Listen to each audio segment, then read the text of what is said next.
Alright, here's one of the cans to make charcoal yourself.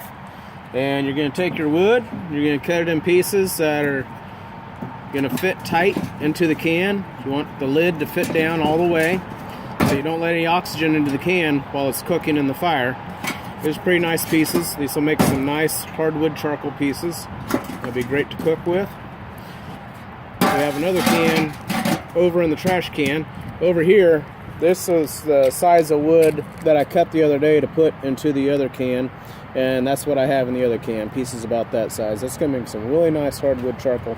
That white plastic bag has the leftover charcoal that was in the bottom of the trash can after I cooked my cans. I pulled the cans out, and the next morning I have leftover charcoal in the bottom of the can that I don't want to waste because I can also use that.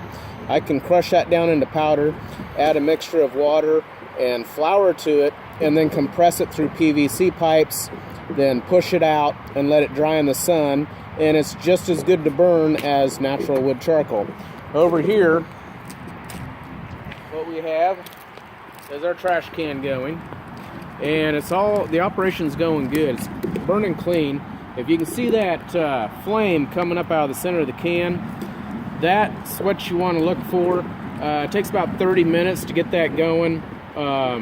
Basically, it's the smoke coming out of the can, and when it touches the flames around the outside there, it ignites, and that smoke just goes up into nothing. That way you're not making a whole lot of smoke. Basically, like the EPA and people like that want to see that, so that basically you're burning clean. You're not making a whole bunch of smoke, and what's really good is you're not pissing off your neighbors with a whole bunch of smoke. So you see that flame coming up out of the middle. That is from the gases, the moisture, that sort of thing coming up out of the can. It's being ignited by the outside flames. The wood inside the cans do not burn. They just become really black and charcoalized. And that's what you're looking for. You can step up a little closer if you want and get a downward view in there. You don't necessarily need a whole lot of wood. You know, like some people stack the wood really high to the height of the trash can to burn it up. You don't really need to do that. The less wood you're using, the better. Then you have more wood to use for the inside of the can. And, you know, as long as you got fire on the outside of the can and you have what's going on right now, you're plenty hot. And it takes about an hour and 20 minutes. And this 5-gallon tin that we have in there full of wood is going to be perfect charcoal. So that's how you make your own charcoal. You just fill your... We use the popcorn tins that you get for, you know... They have popcorn in, people send them to people for Christmas and that sort of thing.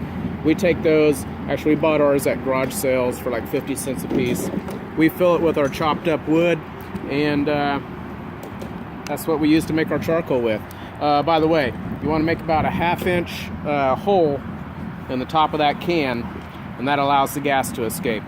But that's the only hole you really need, and that's what does it.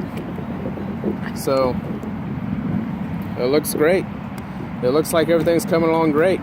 And here in about probably 30 minutes, we'll go ahead and pull this can out, and hopefully everything will be done inside there. If it's not, we'll put it back in and just keep on cooking it. But I'm using larger chunks than I usually do. I used to just cut up branches about 1.5 inches round or 2 inches round and make my charcoal with that.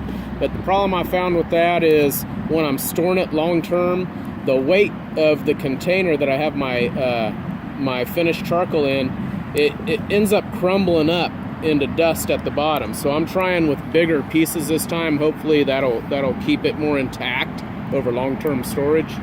And hey, should work out great this time. And anyways, we'll show you the results here in a little bit.